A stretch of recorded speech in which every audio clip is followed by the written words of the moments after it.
Hello, everyone. A very warm welcome to this course, and I'm so glad you are here. We're going to start an exciting journey together learning Python. So, without wasting time, you're going to learn how to install Python, download and install Python. So, if you already have Python downloaded and installed, you don't need to follow this prompt. But if you don't have it, you can visit this address python.org here, right? So, when you visit this address, you're going to get a dashboard like this, right? A page like this. So what you're going to do is you're going to choose this downloads here. So since I'm on Windows, I'm going to choose Windows here. And you see, as at now, the latest release in Python is 3.14.2. So you can install this here, right, on 64-bit Windows installer here. But I already have this installed, so I'm not going to install this. But I'm going to show you the way to install it. So when the download is done, you're going to click on it like this. And when you are installing, don't forget to check these boxes here. Use admin privileges and add Python. And you click on install, right?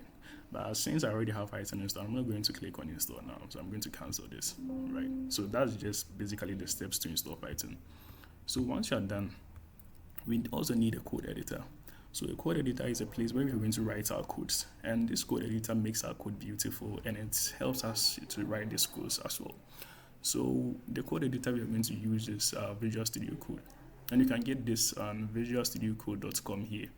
So when you type this into the address and hit enter, you're going to find a dashboard like this. So when you're on Windows, you just need to click this one, and it will start downloading. On Mac 2, you scroll down and you choose this one here. So when it's done, you just have to run this. So you see, I already have Visual Studio Code. Let me close my, sorry. Let me close this and let me run this, right? So you just have to accept the agreements here, hit next. You can create a desktop icon if you want, and you hit next here, and you hit install, and the installation will start.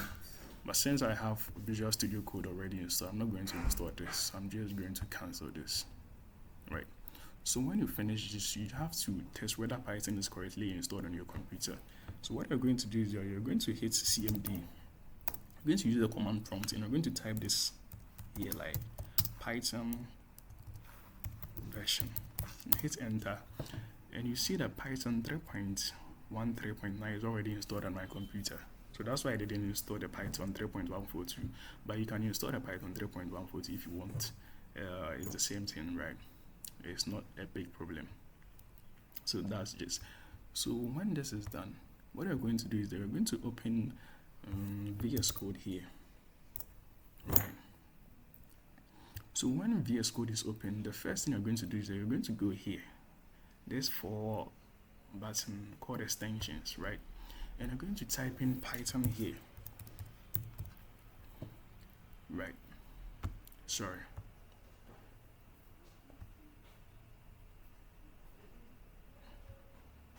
Installed. So you're going to choose this one, Python with Microsoft here. Sorry for the delay. You see, I already have it installed, but if you don't have it installed, you can click on install here. So once you install this Python check the one with Microsoft here, right? So once the install is finished, then you're ready to start with Python. So we are going to start writing our codes, and the first thing is that we are going to create a folder, and then we're going to create a files in that folder, and with that files, we're going to write our code. We're going to actually write our codes inside our files and run it, right? So the first thing, if you don't have a folder, I already have a folder here called project, but if you don't have a folder yet, you can create a folder on desktop, and you can open this folder from here. So open the folder and you choose the folder you want to, like this. Whether you see I already have this project folder here, right? So I hit cancel, right? So once you load this project, you're just going to create a file inside this project, and the button we use to create file is this new file here.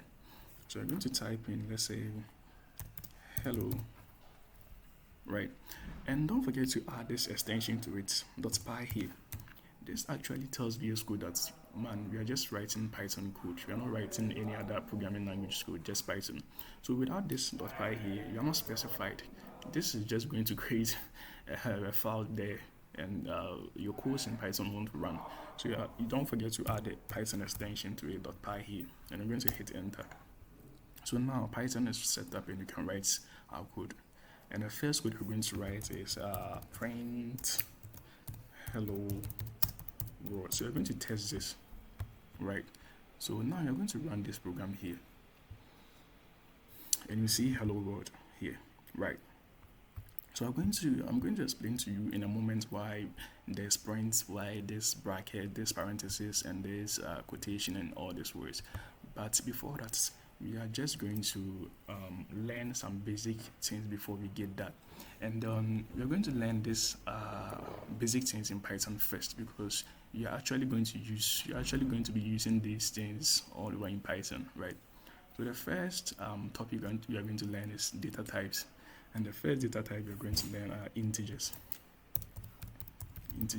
So integers are basically just whole numbers. For example, when you have 23 is an integer in Python. When you have 5, when you have 0, all these are integers. And this is a very important data type, so don't forget this. These are called integers, just whole numbers, right? And the second data type we're going to learn are floats. And floats are basically decimal point numbers. So when you have 12.90, 67.8, all these are floats, right? And these are used in measurements in meters and centimeters and all that. So don't forget this too. And you should know that there's a difference between this and this. This is a whole number and this is a decimal number. And in Python, we call whole numbers integers and we call decimal numbers floats, right? So the third data type we're going to learn is boolean. Boolean simply means true or false. True or false, yes or no, on and off. And the computer actually likes this data type well because it helps the computer to make logic and create commands and all that. So don't forget this one too. And the last one we're going to learn are strings. So strings in Python are basically just text words or sentences, right? So let's say a name like Mike here. This is a string. But you see, VS Code is not happy with this here because we have a syntax for writing strings, right? VS Code is not happy because as of now, this Mike is behaving like a command or a logic or a variable, right? We don't have any logic or command inside Python called Mike, and we have not declared any variable called Mike. So that's why VS Code is not happy with this. So this is a syntax for writing strings. We put this inside quotation marks here. When you do this, you are telling VS Code or telling Python that, hey man, this is just a text, this is just a word, this is not a command, right? This is not a logic, so don't do anything with this. This is just a text. So in Python, we write basic text, sentences, and all that using these quotation marks, and these are called strings, right? Don't forget this one, please. And then we are going to learn another important thing called variables. So variables are just basically containers holding information, just like when you have a bucket and you fill the bucket with water. The bucket is a container and the water is a substance inside this container. So whenever we need the water, we pick the bucket and we pour the water from that bucket. It's the same logic in programming, especially in Python, right? So we declare a variable and we assign values to that variable. So variables are basically just containers holding information. So you can just write a variable like name, right? And you're going to type equal to here, right? Equal to means we're assigning a value to this variable here, right? So you're going to assign my name to this variable. Let's say Mike here, right? So now this name is declared and this value Mike is assigned to this variable. So now this name is acting like a container holding this Mike. So whenever we need Mike here, we call this name here and this name will deliver Mike to us, right? Now, as simple as that. So let's say we want to rename this first name. We can type all this in full, all this together, first name like this. But what if you want to separate the name like this? When you separate this, you see VS Code is not going to be happy with this because this is confusion. As at now, VS Code doesn't know whether this is also a variable or something like that, right? So when you want to separate variable names, we use this underscore here, right? Don't just leave this space here, right? Because this is going to cause an error. So you're just going to use this underscore here, and then Python is going to be happy. VS Code is also going to be happy with you. So this is variables, right? And you're going to learn something in Python called built-in functions. Built-in functions. Sorry. Built-in functions. So what is a built-in function? And the two most important built-in functions we are going to learn in this lesson.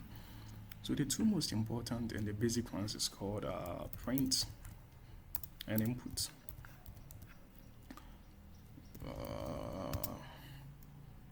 Print and input, right? So what is a function? We are just going to learn the basis of function, but when you get to functions as a whole, I'm going to explain to you, and you're going to learn functions very well. But right now, I'm just going to give you a glimpse on functions. So this print here is a function name, right? And what is the use of this print? This print is used to display text or name or any other thing to the user. Just like when you have a blender here. Let's say you have a blender.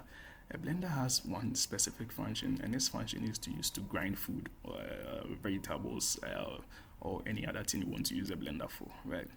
So first off, you have to plug inside the blender with a power source, and then you have to switch the blender on, and you have to feed the blender with what you want to blend, and it will start blending. So just like this print, you have to switch this print on or this input on. Let me delete input and let's talk about print first. You have to switch this print on, and you have to feed this print with whatever you want to print, right? And this is how we switch print on. We add this parenthesis to it, double parenthesis to it.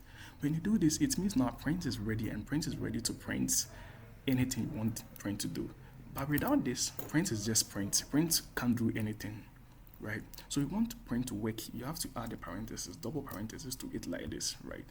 So now you can feed print whatever you want. You can feed print a string, anything, a variable, anything. So I'm going to feed print hello world, right?